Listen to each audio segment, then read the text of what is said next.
Good morning students. मेरा नाम Mustaiz Alam, assistant professor, department of economics, Nandlal Singh college. तो हम लोग पिछले क्लास में क्या पढ़ रहे थे? राष्ट्रीय आय की परिभाषाएं, और उसमें हम लोगों ने प्रोफेसर मार्शल की परिभाषा को पढ़े थे और उनकी परिभाषा की जो आलोचनाएं थी वो भी पढ़े थे। आज हम लोग पढ़ेंगे प्रोफेसर पिगू की परिभाषा। पिगू के अनुसार राष्ट्रीय आय समाज की वस्तुगत आय का वह भाग है जिसे मुद्रा में मापा जा सकता है एवं जिसमें विदेशों से प्राप्त आय भी शामिल होती है। पिगू की परिभाषा से स्पष्ट है कि राष्ट्रीय आय में केवल वे ही वस्तुएं और सेवाएं शामिल होती है जिनका बाजार में विनिमय किया जा सकता है, क्योंकि मुद्रा में उसी समय वस्तुओं को मापा जा सकता है जब उनका विनिमय किया जा सके।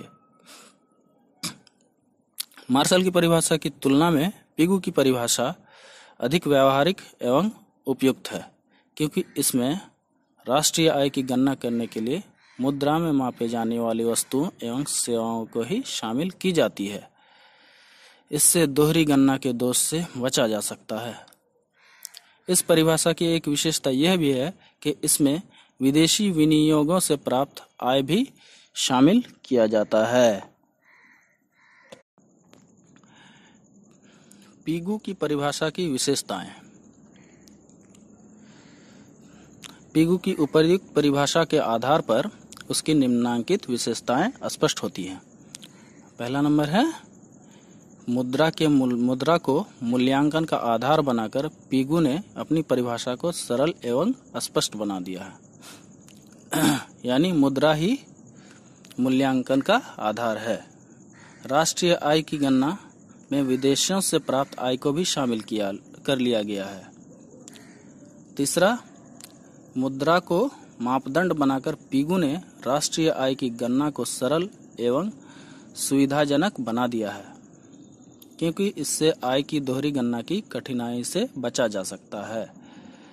हम लोगों ने मार्शल की परिभाषा में क्या पढ़े थे? उसमें क्या समस्या आती थी कि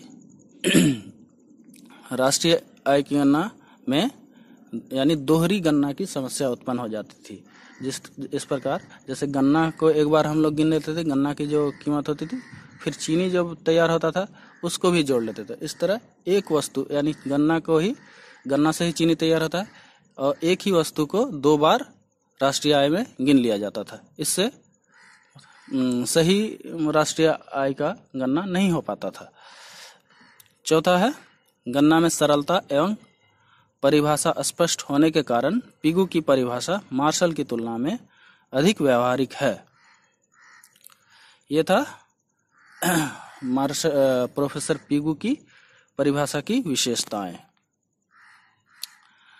प्रोफेसर पिगू की जो परिभाषा है ये भी दोष मुक्त नहीं है। इसमें भी कुछ इनको भी बहुत तरह की आलोचनाओं का सामना करना पड़ा है, जो हम आगे देखेंगे। यद्यपि पिगू ने मुद्रा का मापदंड प्रदान कर अपनी राष्ट्रीय आय की परिभाषा को निश्चितता प्रदान करने का प्रयत्न किया है, किंतु उनकी परिभाषा दोषों से मुक्त नहीं है। निम्न आधार पर इसकी आलोचना की जाती है।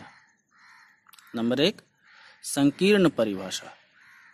वास्तव में पिगू की परिभाषा संकीर्ण है।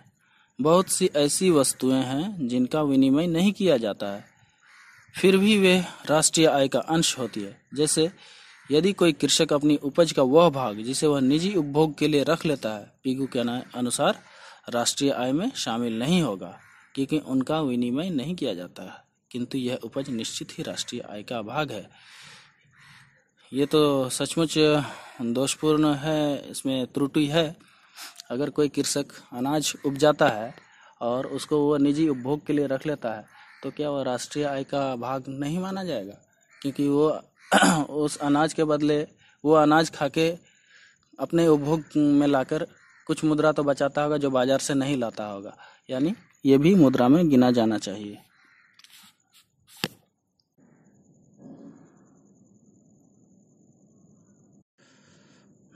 दूसरा पॉइंट है वस्तुओं और सेवाओं में भेद। पीगू ने अपनी परिभाषा में ऐसी वस्तुओं में अनावश्यक भेद किया है जिन्हें मुद्रा में नापा अथवा मापा जा सकता है।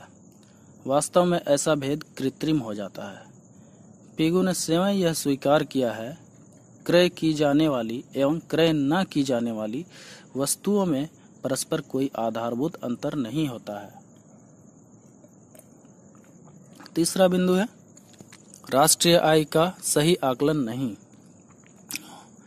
पीगू की परिभाषा के अनुसार यदि मुद्रा में मापी जाने वाली वस्तुओं को ही राष्ट्रीय आय में शामिल किया जाए तो आय की सही गणना नहीं हो सकती है।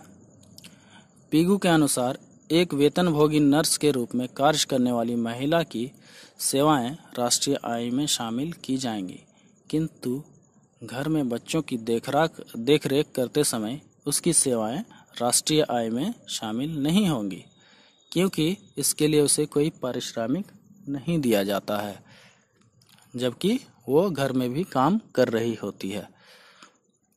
चौथा बिंदु है वस्तु विनिमय की अर्थव्यवस्था में लागू नहीं। पीगू की परिभाषा केवल ऐसी विकसित अर्थव्यवस्था में लागू होती है जहां संपूर्ण विनिमय मुद्रा में होता है। पुराने समय में क्या होता था? बार्टर सिस्टम, यानी वस्तु विनिमय होता था, यानी किसी वस्तु के बदले में कोई वस्तु लिया जाता था। जैसे किसी ने 1 केजी गेहूं लिया, उससे कुछ कपड़े ले लिया, यानी वस्तुओं के द्वारा ही विनिमय होता था। लेकिन पीगू जिस अर्थव्यवस्था की बात करते हैं वह बहुत ही विकसित है और यहाँ विनिमय मुद्रा के द्वारा ही होता है। किंतु ऐसी पिछड़ी अर्थव्यवस्था में जहाँ सौदे वस्तु विनिमय के द्वारा होते हैं, राष्ट्रीय आय की गणना करना संभव नहीं है। अर्थात गैर मौद्रिक क्षेत्र में पीगू की परिभाषा लागू नहीं होती है। इस प्रकार सैद्धांतिक दृष्टिकोण से पीगू की परिभाषा त्रुटिपूर्ण है।